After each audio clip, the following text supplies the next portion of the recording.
Hello. Good evening. Tonight we read in John 11, and in Proverbs 10. Yeah, Proverbs 10. Yeah, because today's the 10th.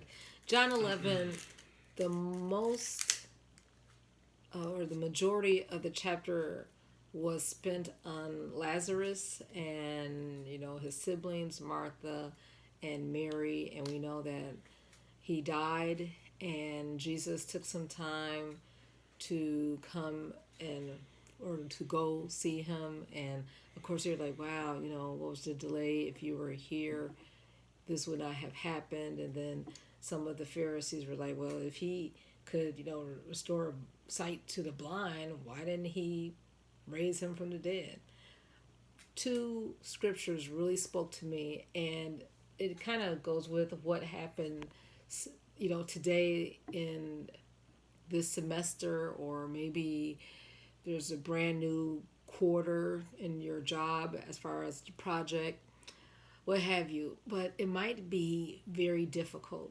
And in verse 14, when you're asking, like, Lord, where are you? Why is this so difficult? And this is such a challenge in my life. And it seems like I'm alone or nothing is happening. Verse 14, Jesus said this: I am glad for your sakes that I was not there. Jesus is telling, Martha and Mary, it's good that I wasn't there. And, or we can put this in our situation.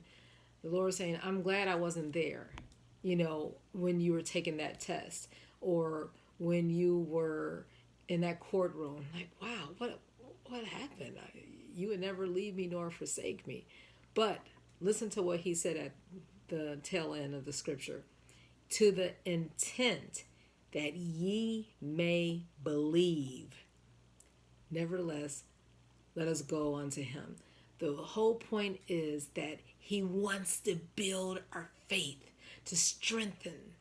So we are put in these trials for a reason, so that we'll be able to have a building of tenacity and persevering in the Lord, so that our strength will be only from him, and then we'll be able to pass this test and be like, in retrospect, oh wow, that was easy. He did it for me back then, and he'll do it again. And also in verse 40, it says, Jesus saith unto her, said I not unto thee that if thou wouldest believe, thou shouldest see the glory of God? God puts us through some things. He allows some things to happen so that he would be glorified. What do you have to say about that, Timotheus, with, being a college student and, online learning and all that? Can you see how perhaps this might be for your faith to be strengthened? I can see why you say that. I'm telling you, there's no accident to any of this.